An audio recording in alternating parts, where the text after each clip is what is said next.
sacrifice. You want no offering. Open us, open us. We have the ears you made, and we are listening. Open us, open us.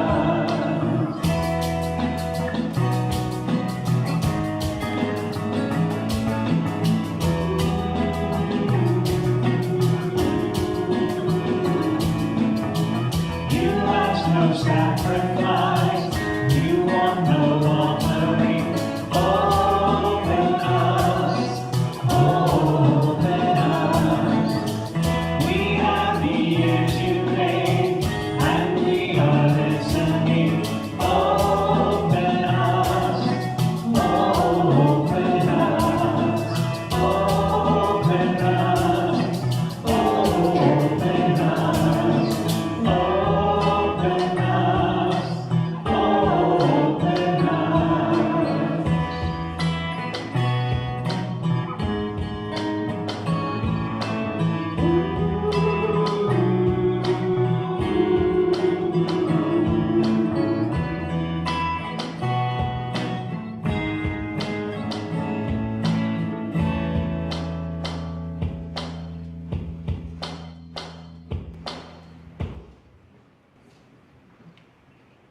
Nice little new song in that. That was a perfect tempo for how I feel this morning. We're really glad you're here. We're still in sabbatical, so Stephanie's still away, and we still have a big team engaged to answer any and all issues. And if you would fall in any direction, you'll probably fall on one of the people who would help you. So in the center aisle, there are guest books, and if you would sign those, pass them down and pass them back, you can see who's sitting next to you. You can leave us any information you want that is not too self-incriminating. You can leave it there with us. Let's see.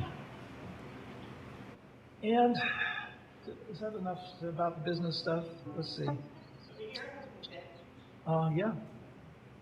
And maybe we'll even be broadcast live this week. We'll see. So I get a poem a day through some online thing, and there was a poem this past week that had a phrase, "the depth of human error," and it was about the mistakes that make things interesting. And for some reason, that really speaks to me as somebody who makes frequent mistakes. But in that spirit, I just ask you to just forget those mistakes, just make as many as you can, because that's what makes this thing interesting. And we want you all to join in and sing and make mistakes, because it is that the funkiness of what comes accidentally that makes things really kind of fun. And so that's all I got. Just feel the Spirit's movement. Feel the Spirit's connecting us to one another and to everybody listening or watching. We're so glad you're here. Thanks for blessing us. Anything else? I think you covered it. Okay, good.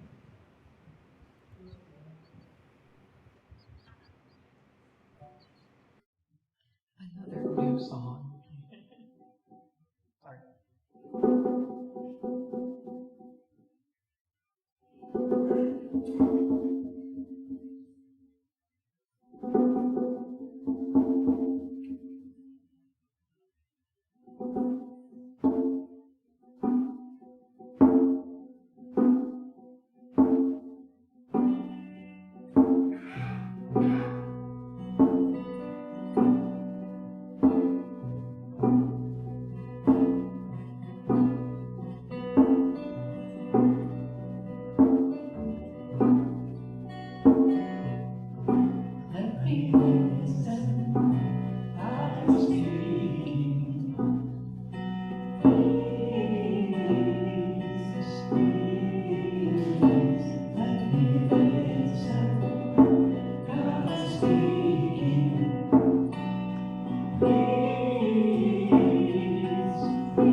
In the Gospel of Matthew, Jesus invites us. He says, "Come unto me, all you who are weary and heavy laden, and I will give you rest." In these next moments, I'm going to lead you in a guided meditation. It's going to be prayer using our imaginations. So get comfortable. Feel your feet on the floor, your body, how it's touching what is supporting you, a chair or a pew, the earth. Relax your shoulders. Become aware of your breath. Let it deepen and lengthen in your awareness.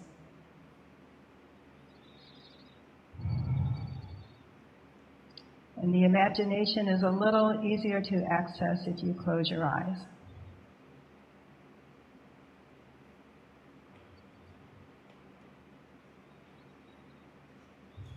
You find yourself sitting on your pew in an empty room, alone. Become aware of the sounds around you.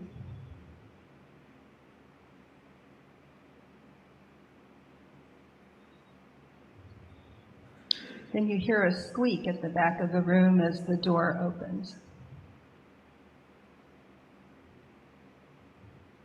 You turn to see who it is, and it's Jesus. What does he look like? How does he look at you? How do you feel?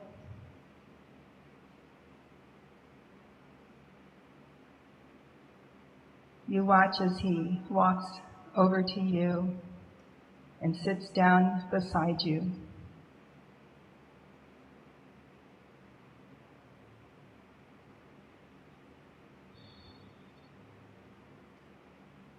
He speaks to you.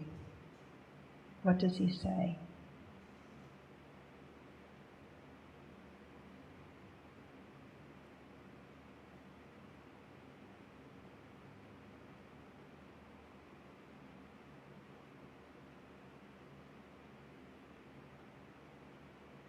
And you share with him what is on your heart.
You sense that your time with Jesus is coming to an end. His final word or gesture to you. Listen and watch. What is it?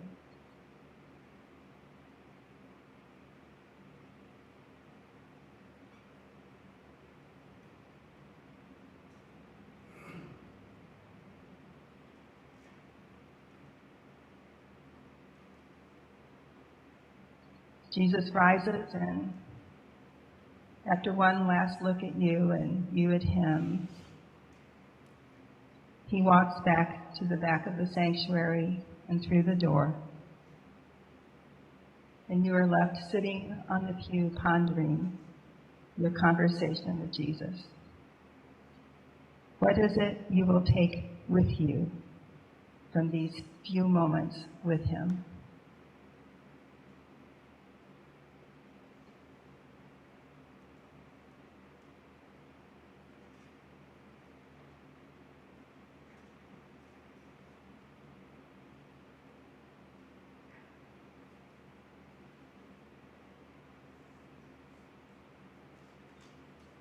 Again, become aware of your breath, letting it deepen and lengthen. And slowly open your eyes and return to this place and this space.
I'm supposed to do an offertory blessing right now. I'm still a little verklempt from the meditation. And I want to tell you about that. That feels like an offering. Over here was seated my dear friend Jody, and over here was seated my dear friend Rob. And Jesus said to me, I am surrounding you with love all the time, everywhere. And I look out on your faces and I see that that's true. Whether you know it or not, I know it. And now in a different way. So my offering prayer would be this. Would the people who are going to receive the offering come forward at this time, please?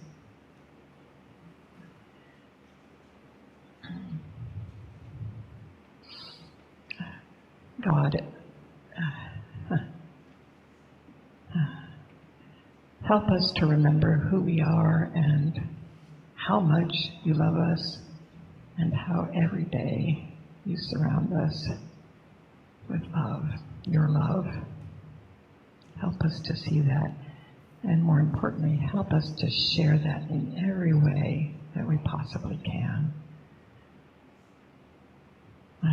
To let your love come through us and be heard and seen and felt by those we meet in the course of our lives, through our offerings, physical, mental, spiritual, financial, in all ways. May your love be spread throughout our world. Amen.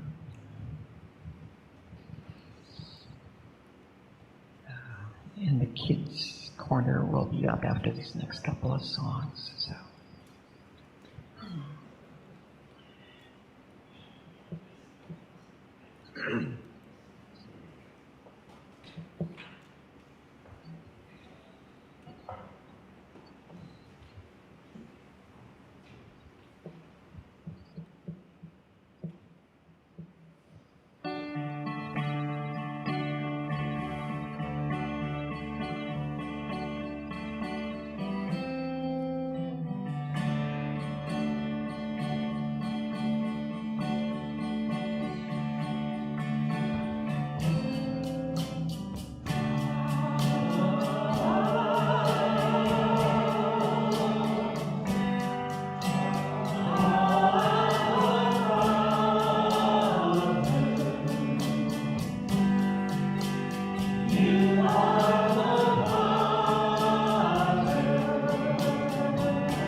Amen.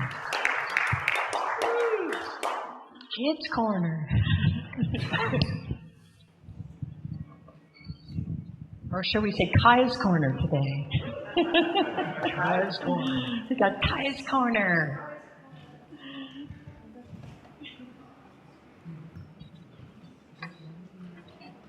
Hi, Kai.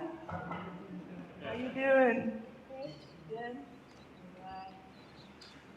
So, I guess we just listened to Out of the Wilderness song.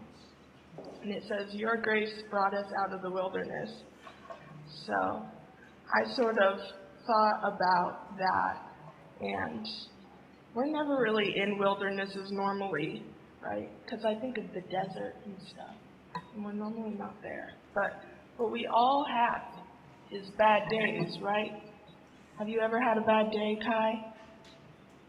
Yeah. Yeah, I know my bad days, they're bad.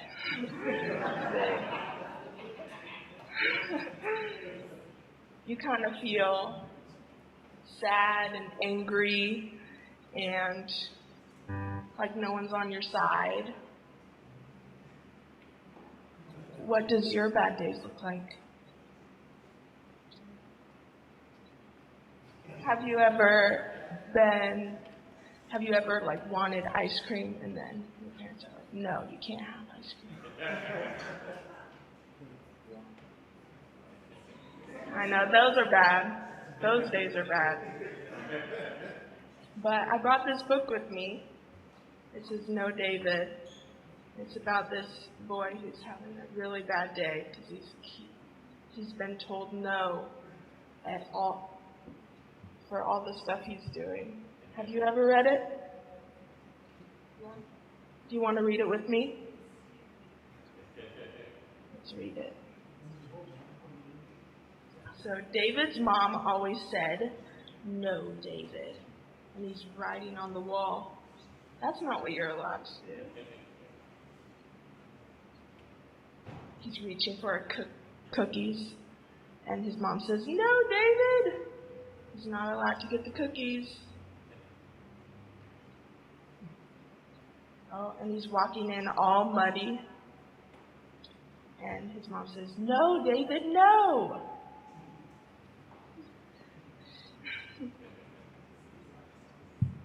He's filling up the bathtub. Oh, and it's overflowing. She says, "No, no, no!"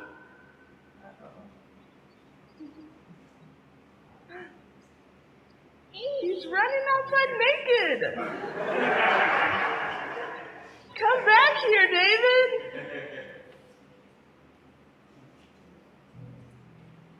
And he's hitting on pots and pans. She says, "David, be quiet."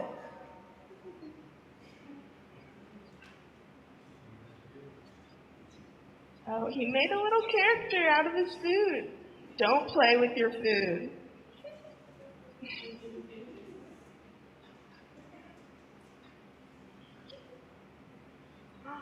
You can see all the stuff in his mouth because he's chewing with his mouth open. That's enough, David.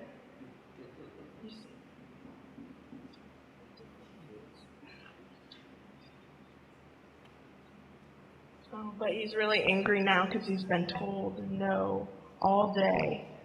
And she says, "Go to your room." So he's really sad or angry. And he's bouncing on the bed, and he's playing superheroes with a little cape. Settle down! Because it's bedtime, right? You're supposed to settle down during bedtime. Oh, he's picking his nose. That's not good. Stop that this instant.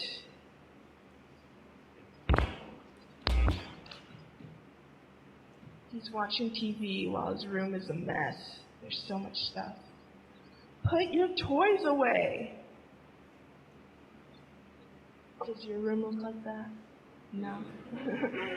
My room does. Oh, he wants to play baseball in the house. Not in the house, David. What do you think would happen? You've read it before. Do you know what happens? Yeah, he breaks it. Oh, he breaks the vase. Oh, no. I said no, David. And he has to sit in the corner because he didn't do what he was told.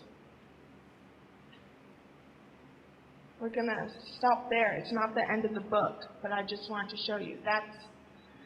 Do you see how he's having a bad day? He's being told no all the time. And it's kind of sad because it feels like he can't do anything. Right?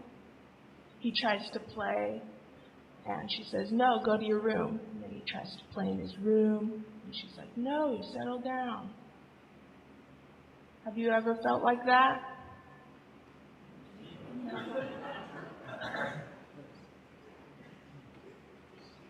Well, I know, I felt like that. I used to feel lonely, and it feels unfair. But what happens in the end, I really liked. Because what does his mom do? She says, Davy, come here. What does she do at the end? She hugs him and she says, yes, David, I love you. So, after all the stuff he did, he broke a vase. He was chewing with his mouth open. He was picking his nose.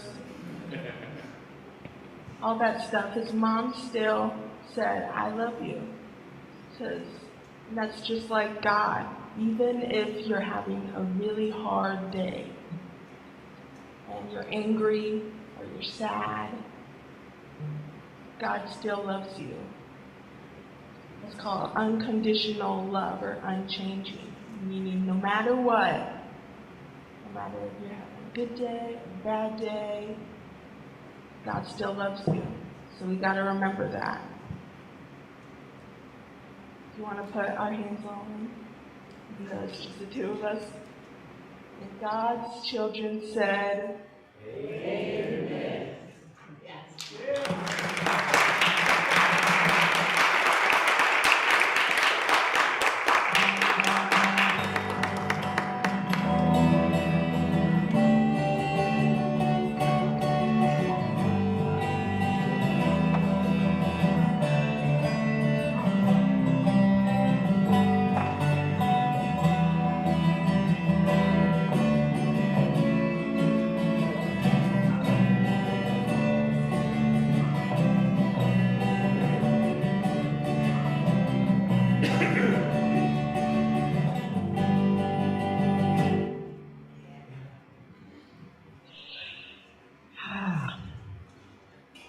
Psalm 103, verses 1 and 2.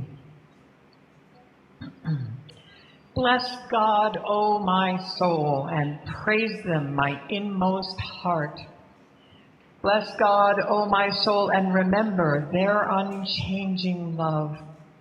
And from Romans, for I am convinced that neither death, nor life, nor angels, nor rulers, nor things present, nor things to come, nor powers, nor height, nor depth, nor anything else in all creation will be able to separate us from the love of God in Christ Jesus our Lord.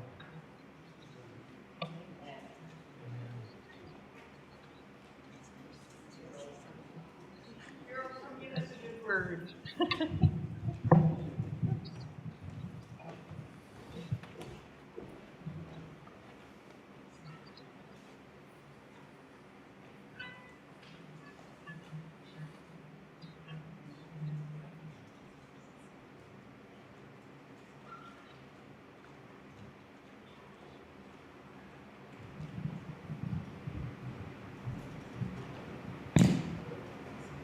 Good morning.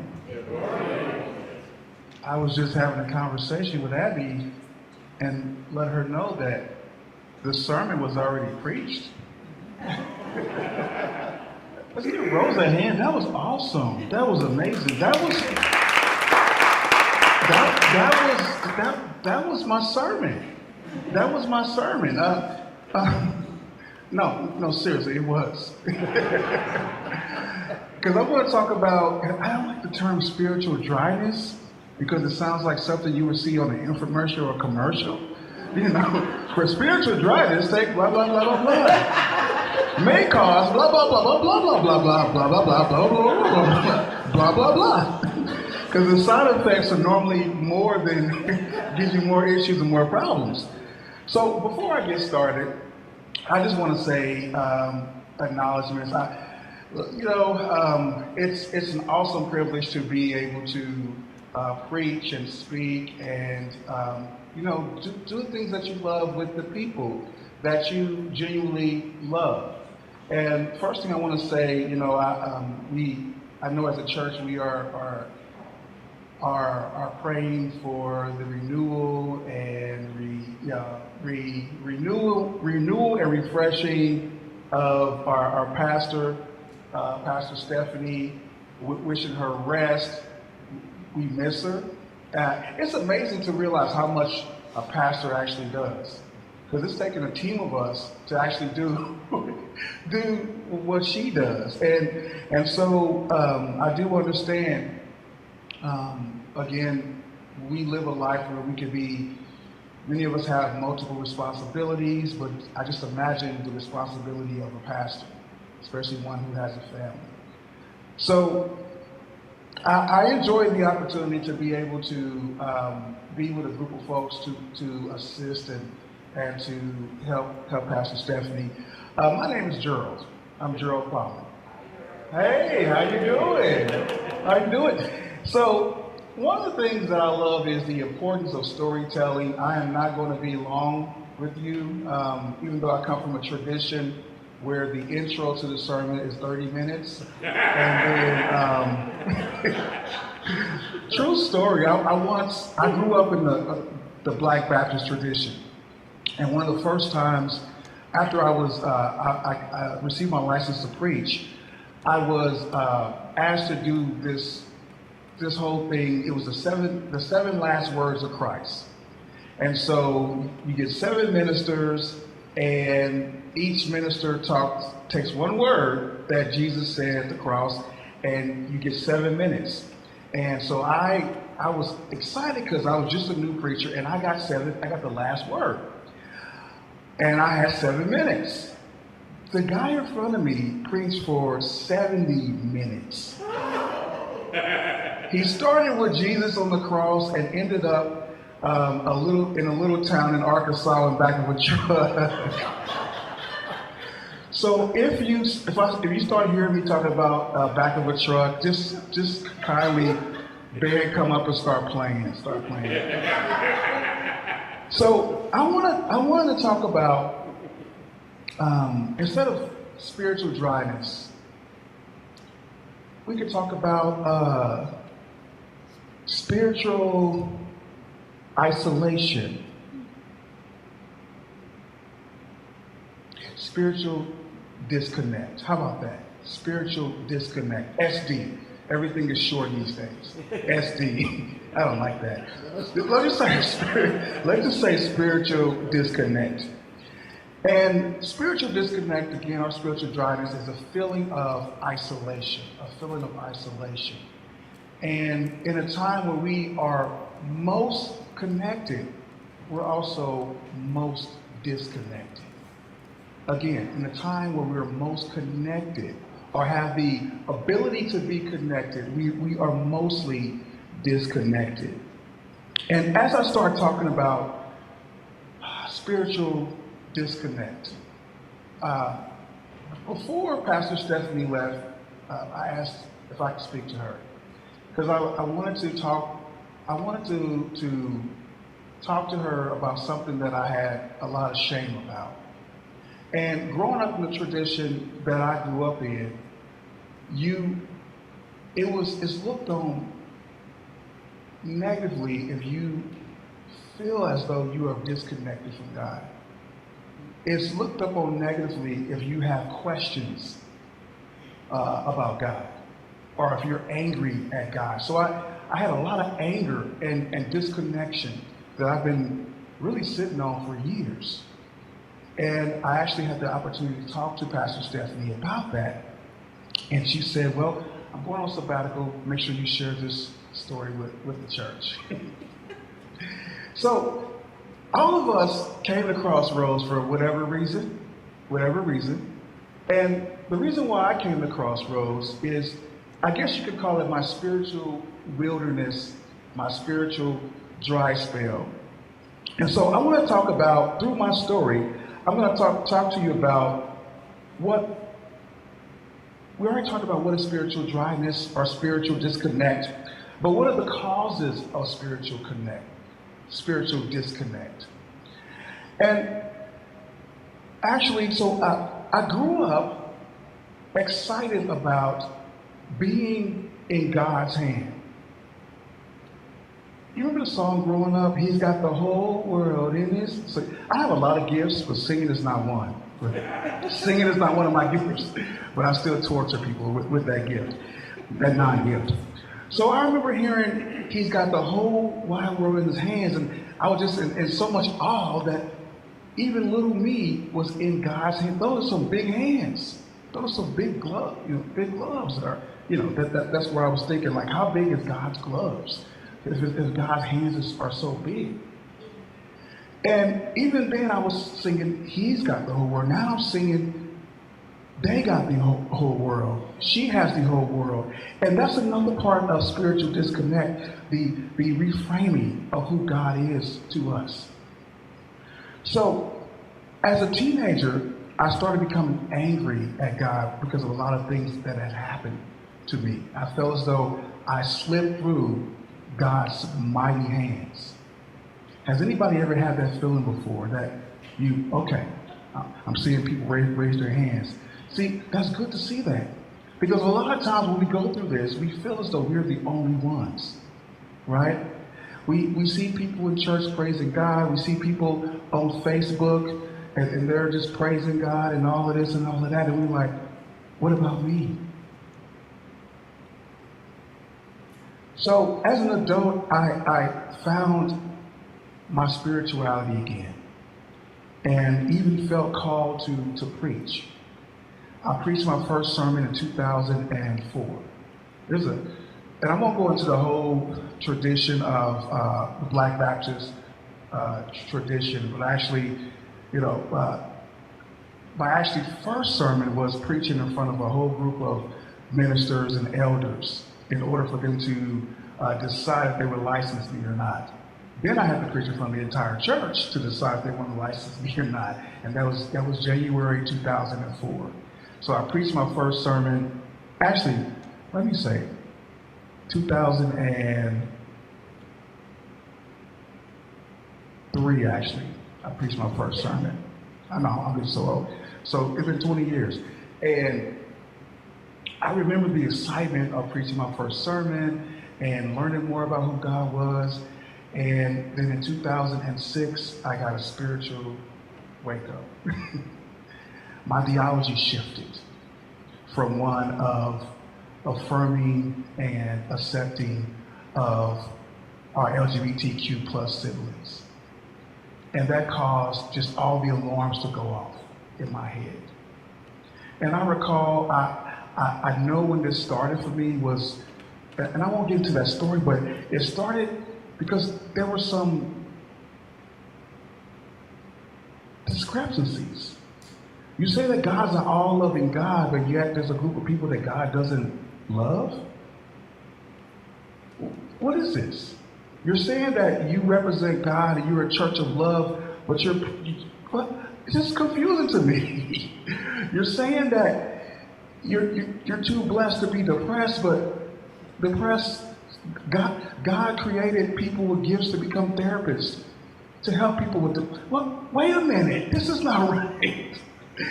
And so I became more bolder and bolder in my faith. And I was tolerated for a minute. And then it just got too much. It got too much, and I found myself in 2011 looking for a church home. And actually, I was going to say goodbye to organized religion altogether. Because the pain that we went through because we had a different ideal or our theology shift was hard. It was a very hard. You went from being asked to preach at different churches, being talked about. You're going to be pastor of a church one day. You're going to do this and you're going to do that, until actually being called a heretic. Actually being in a room with elders and, some people really follow this Bible. If a member of the church has a problem with another member, they actually follow this thing where they call a meeting of the elders. So imagine being a semi-new minister and you're being called to carpet by another minister who actually a couple weeks ago you were hanging with them and their family. And now they're bringing you in front of the church council and saying you're a heretic because you believe that being gay is not a sin. And they're asking you up front, do you believe that being gay is a sin? Not yes or no. And sweat coming down. Because if I tell the truth, what I believe, I'm out of the church. If I don't tell the truth of what I believe, then I'm lying to those that I'm supposed to be advocating for. And so I hesitated for a quick second, and then I said, I do not believe that being gay is a sin. And my pastor was like, well, because I think if I recall, I said, okay, I'll give you my resignation. And he said, no, you don't have to resign. We'll keep working, we'll keep talking. But it didn't work like that. You had a whole half of the church were against me, and many people would not accept communion from me. And that was February 2011. And that same day, I left that church. But then I realized I just couldn't go back to what I was used to. So through that, I really started going to what was a spiritual dry spell, spiritual dryness, spiritual disconnect, because I lost my relationship with God. Because I felt like if all these people are representing you, God, and you are allowing this to happen to me, and I'm doing everything I'm supposed to do right, how could this be? So, as we start looking at spiritual disconnect, there are 5 causes of spiritual disconnect. One is loss of relationship with God. 2, loss of orientation. And I'm going to come back to all of these in a second. 3, loss of depth. 4, difficulties with religious community. Ding, ding, ding. Difficulties with religious community. Difficulties with religious communities. If I say something 3 times, that means that it's very important. Amen. And then 5 is the intrinsic factors, the overload of responsibilities, the uncertainty of our spiritual world. These are the 5 causes of that disconnect. And so as I was going through my issues, I had a lot of disappointment with God. Because I was like, God, you told me to start doing this. You told me to start advocating. You told me to start advocating for those who are the fringes of societies. And I had to remind God, I remember when this happened, God, I remember it was 2002, and a first day of work as a social worker, and I was an HIV and AIDS case manager, and my first client, I visited my first client at Truman Medical Center. It was when it was Truman, now it's something else, University Health, and that young person was actually brain dead. They were found underneath the bridge, unresponsive. They had been living with AIDS, and their family and their church turned their back on them. And the person that I was working with was listed as next of kin because she was known in the community for taking those that other people have rejected and working closely with them. And she dragged me to the hospital, and she said, "This is your first client, and I want you to know what type of work that you'll be doing." And the doctors waited till she got there before they turned off the machines that kept their chest pumping and all of that. And she said, "Let's pray." And before she did that, she washed his face, combed his hair, and she explained to me that his family, I kept saying his, but they lived their life as transgender. And she said that the family rejected this person, the church rejected them, and she was listed as next of kin. And so after she prayed, the doctors came in, turned off the machines, and I was just so angry. I was like, God, somebody needs to say something, somebody needs to do something. And you know, sometimes when you are making a suggestion in a big room, everybody looks at you like, okay, you said it, you do it. You said it, you do it. And God, in my spirit, said, you do it.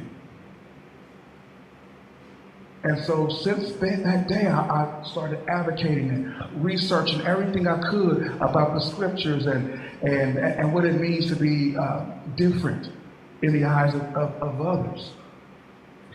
And so after that day, I felt like God's going to protect me and keep, everything's going to be fine because I know I'm doing the right thing. And bam, I would wake up and once I started becoming more public in what I believe in, the emails start coming in and the threats start coming in. And I think today the church is still getting emails about me. You can laugh. It's okay. It's okay. It's okay. And the thing is, I started to feel disconnected because the other ministers that I came up with, they just became pastors. They started to preach at different churches. And I felt myself on the outside looking in. And sometimes we all will experience that time when we feel disconnected from God. And we also may feel like we judge our closeness based on other people's closeness with God. It's almost like a status thing. When I say status, I mean Facebook. Because on Facebook, either people are living their best lives or they're living their worst lives. They'll show you pictures when they're in the hospital with tubes, or they'll show you a picture where they're in the beach in Cancun. There's no in between. And sometimes at church, we might judge or base our closeness on God on the closeness of others. So as we start looking at that loss of relationship with God, it goes right into the second cause, is the loss of orientation. And the orientation is our spiritual attitude. It's all the tools and skills that we learn from Bible school and all. It influences our ability, really. Our spiritual attitude, it influences our ability to make sense about the meaning of life, the purpose of life. Just a show of hands, if you feel comfortable, how many of you your idea of what the meaning of life is supposed to be has been shaken before. Yeah, yeah, a lot of us, and how do we get through that? And I want to talk more about how do we get through that? And I'm going through something like that myself. You know, being a father, you know, I realized I used to love the idea of being super dad. If one of them were scared, I come into the room and I'll check under the bed for monsters, but I'm scared. I'm also scared of monsters under the bed too. So you have to play like yeah. Or there's a mouse, you have to play brave, even though you're screaming inside too, right?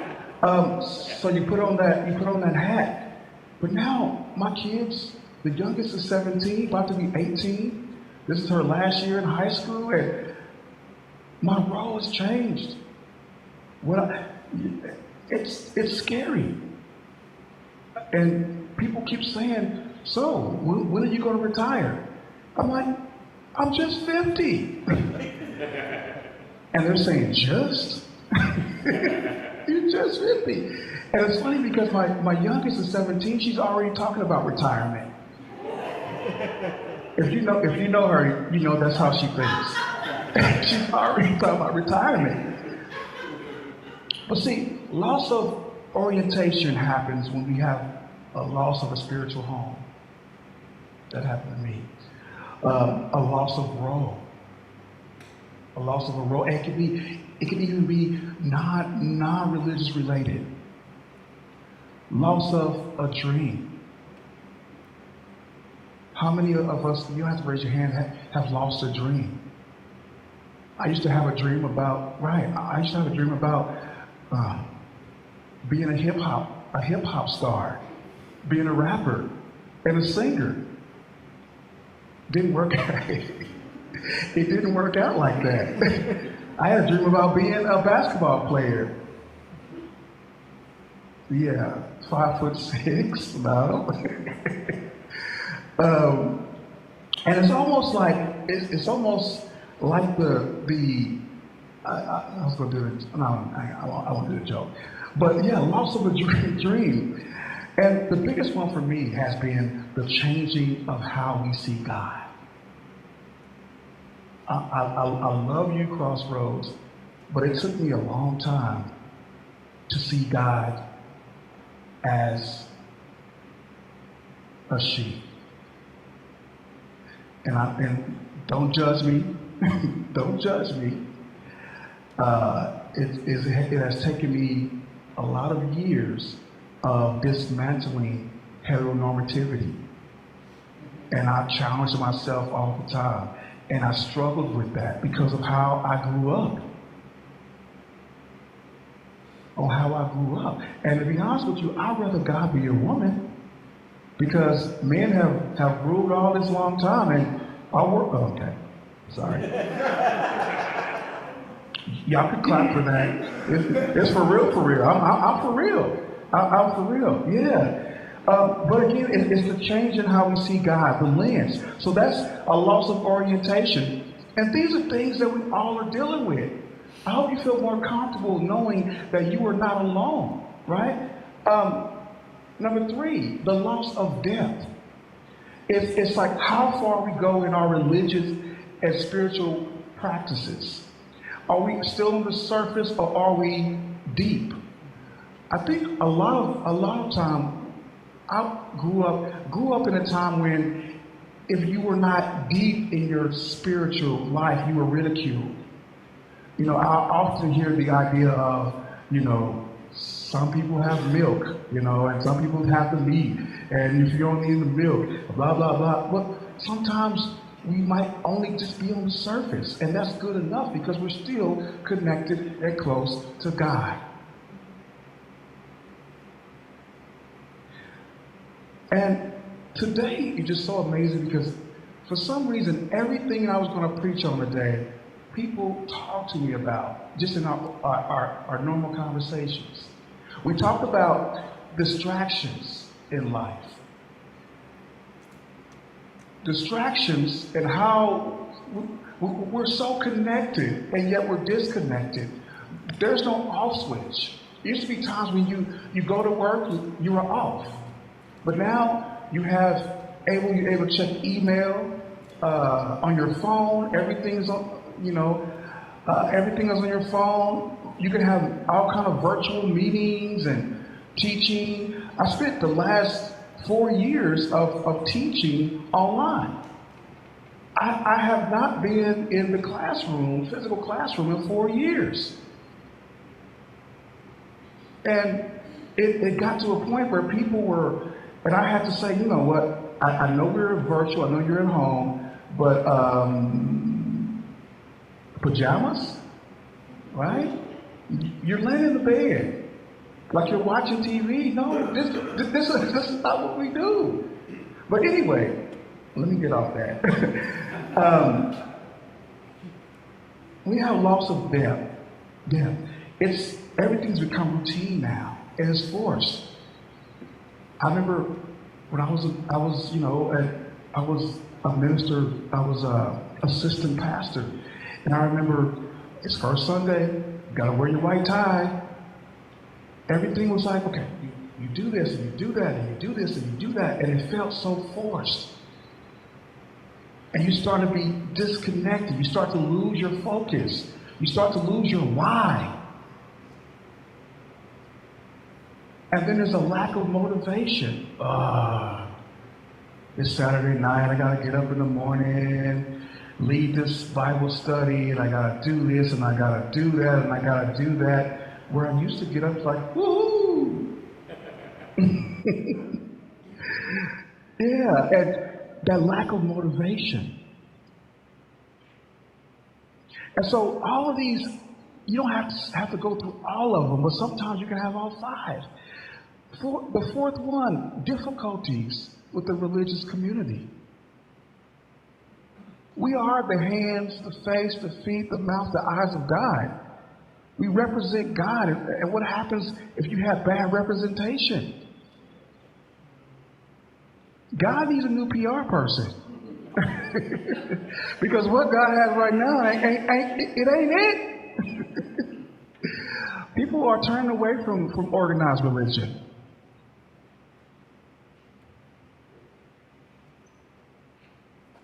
And a lot of it, we start talking about difficulties in religious communities. A lot of times, you attach the word spiritual abuse to that.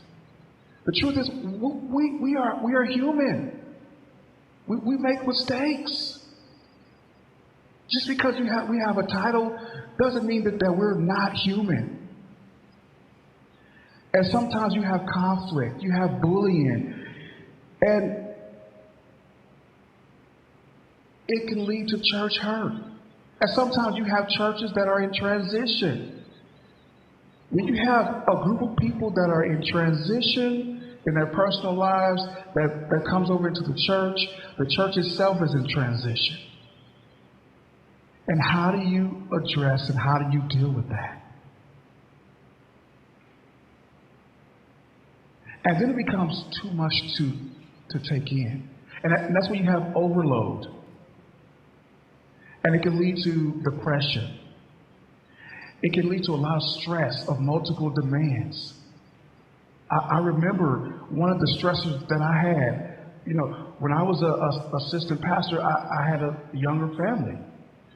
But I was supposed to be there when the church opened. The hardest thing was you had to be on Christmas. You had to be there at 6 o'clock in the morning. New Year's, you had to be there for watch.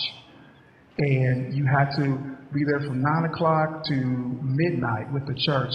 And I wanted to be with my family. So I would have to rush at 11:45 to hurry and get home and be with my family. There was a lot of different stresses and a lot of demands. And sometimes with all these different things, we can lose our way and lose our focus. But here's the good news. Here's the good news. There are ways that we can address spiritual disconnection as a church. And this sermon is this is more teachy than I normally want to do. But I think one of the things is I feel it. I feel the weight released in myself, being able to talk about this. And so one of the things I want to talk about is how you see it. A change in perspective is one way on how we can address spiritual disconnection. Instead of saying, oh, well, hot diggity, our church is having all these issues because we're having this and this and that. Instead of saying, we could say, you know what? We're having growing pains. Our church is actually growing. Would you agree? And with that, you have new members and new ideas, and then you have people who've been here a long time who may feel disconnected. You have people who are brand new who may feel disconnected, and that's normal, and that's okay. It's all about a change in perspective. I've had a big shift in my life, and I saw it as a loss. But then someone told me, it's not really a loss. You had an opportunity. Embrace that opportunity. And sometimes the transition that we're facing, sometimes the disconnection that we're facing, the trial, the tribulation, sometimes it's an opportunity. Number 2 is talk to self, but I'm going to save that for last. Number 3, but before I get to that, change that one. Again, as we change our perspective, realize that it's a season. It can last a year, it can last a month, it can last 10 years, but it's a season, right? And then we have to get off the idea of the blame game. A lot of times when we experience spiritual disconnection, there's a blame game. We blame ourselves. But realize that it's okay for us to say, you know what? Maybe this is not my fault. I was just in church the other day, and a lot of folks raised their hands. I watched it on YouTube, and a lot of my church family raised their hands because they said they also went through spiritual disconnection. And one of the things that helped me was, instead of saying I was hopeless, I changed. Instead of I walked from hopelessness to hopeful. That whatever you got cooking, God, I know it's going to be good. Right? So, number 3, I'm going to come to 2 later, is community with others. Being with a community with others is another way of addressing spiritual disconnection. Going down, having coffee, having meetings with each other, having lunch, all of that is part of being connected. And that's one of the greatest things that has helped me, is to force myself to become more connected. Sitting down and having coffee with people who you can share and talk to is one of the greatest things. And the truth is, you don't have to go through this alone. You don't have to go through this alone. You can heal with an amazing group of people like yourself. Number 4, but back to the basics. Again, I talked about how we felt disconnected, maybe because of all type of electronic devices, or working, or not working, or relaxing, or whatnot. But one of the things I love about this church is there is a great support when it comes to learning how to meditate. And let me be honest with you, when I first got here and we sat in a circle and passed around a rock, I was freaking. I was like, what is this? What is this? What are all these rocks? What are we doing? But that has been one of the best things for me, being able to share and prayer time, speaking with God, and finding that joy again about being in a group of like-minded people. Find the joy again of having that connection with God. Find joy again about just being connected with your spiritual source. And I saved this one, the best for last, is that talk to self. I didn't have a title for this sermon really, because I was talking about spiritual wilderness, but then I realized, wait, I'm actually talking about spiritual disconnection. And so I told you my story about dealing with losing that role. You know, when you are a minister in the black church tradition, you got first line privileges when it comes to food. You first in line to eat. So, okay, I love to eat. You had, I remember the church celebrated Ministers' Day, and they would not only give gifts to the pastor, but they also gave gifts to the other ministers on the rosters as well. So I would get gifts of, that and all of that. And you go from that into being looked at as a heretic. Some people take that very seriously. they really do. But one of the things is, when it comes to talking to ourselves, we must remind ourselves really of how God said that there is nothing that can separate us from the love of God. I have a knack of losing things, and my family knows that. And so they gave me multiple things, tiles, things you put on things that you could just put on your phone and find whatever you lose. It makes a beeping sound, right? That only works when you replace the batteries. I'm going to share something that I've been really embarrassed for the last 4 weeks. I lost my truck keys. And that was our only key for the truck. And it had a tile on it. And I've been meaning to replace the batteries. So I'm disconnected from my truck keys, right?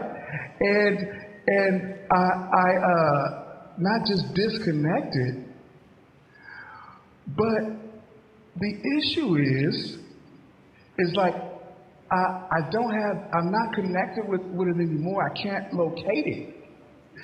I'm separated from my keys, right? But unlike my keys,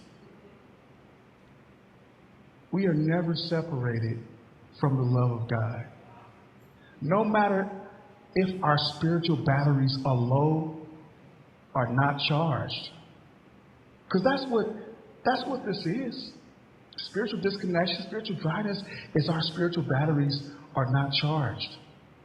And even no matter how low we think we are, no matter how much wrong that we think we've done, no matter how much society has told us that we are less than and we don't deserve this, and no matter what no matter what our local politicians, no matter what the governor of Florida signs into, I'm not getting political or anything like this, I'm sorry.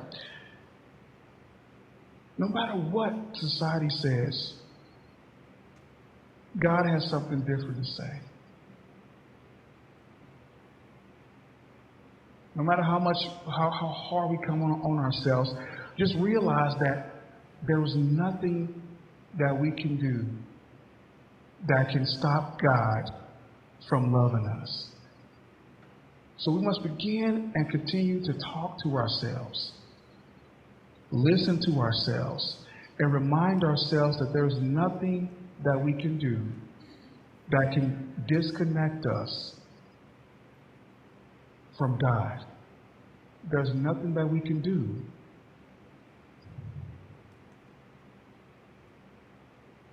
that can separate us from the love of God. And that's what this is all about, is continue to remind ourselves daily that even though we may not hear her voice, God is still speaking to us. Even though we may not feel as though God is touching us and hugging us, the arms of God are still there. And that's why the community is so important. We can become God's hands, God's arms, God's ears, God's mouth. So as the band comes up, I want us to leave today knowing that no matter how far we think we are, how disconnected that we are, that we have a community of believers that can listen, that will hold us, that will hug us. And not just that we would never be separated from the love of God. Thank you.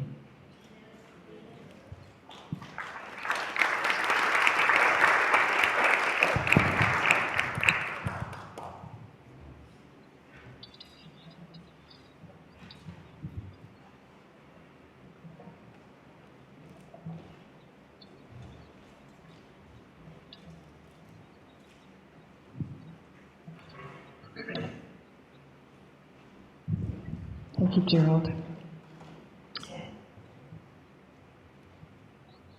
You may want to stand for our final song, as you're able.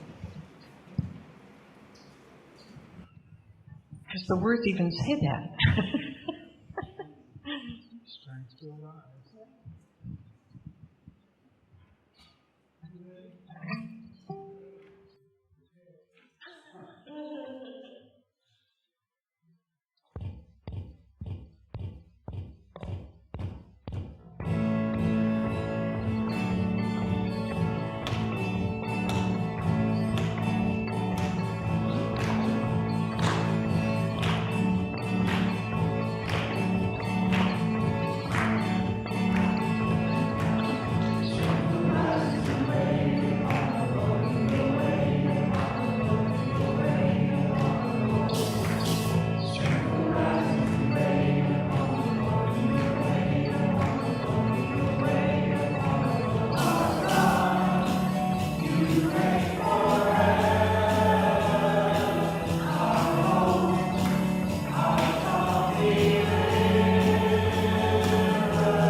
just being polite. Good morning. Thank you for braving the rain to be here this morning. Gerald, thank you. Yep. Thank you for speaking words that we needed to hear. It was a beautiful message. Trevor, how are you doing on stories for next week? Do you still need people to share? All right. Okay. Thank you so much for responding and for reaching out to Trevor. Also next week, our kids are getting ready to go back to school, and we're going to do a blessing of the backpacks. If you have a kiddo, bring them on and bring them with their backpack, and we have tags for them. If they're not able to come, but you would love to bless them as they head off to school, we're going to have extra backpack tags that you can pick up and take with you to bless the kiddos in your life. On also next Sunday, there's a lot going on. Stephanie will be back. She's officially back in the office tomorrow, so that's wonderful. And we are having a building rental discussion that is hosted by Nancy Wright. This is the potential for a work group. If you would like to learn more about that and hear what Nancy and others are thinking, it will be after the worship service in the fellowship hall. Next week, yes. And then on the 27th, we're going to have worship in the park, which is a wonderful annual celebration that we have. The children are going to share about Creative Arts Camp. Stephanie is going to share about her sabbatical. We are going to have lunch afterwards, and it should be wonderful. When I was driving in the car today, it reminded me that if it rains, we will communicate another plan and we will be here. But hopefully we don't have a day like today in a couple weeks. If it's 105 too, we're also willing to be flexible. We can definitely be flexible in that. We don't know what the weather will be like. But we hope you will join us. We hope you will invite others to come to this time. And we really look forward to that end of summer celebration. As I have said, the times of this sabbatical that I've stood up here, thank you. Thank you for the extra ways that you have stepped up. Thank you for being willing to lean into something different and new and have sabbatical. Thank you for being flexible when trees take down power lines or when air conditioners go out and we're just really not sure what worship will be like. You kept coming each week, and I hope in some ways you found some rest during this time. I can't wait to hear the stories next week. If you will, join me in our benediction. We have sung and we have prayed, we have worshiped together. Now we go back out into the world. We came together to build relationships with each other and relationships with God. We go out as people who are strengthened by our connections, ready to love and to serve, ready to carry God's love to the world. As you journey through the ups and the downs and the no-Davids of your coming week, let us remember that God, who invited us into relationship, is always with us. We go with God as people deeply loved by God. And all God's people said, Amen.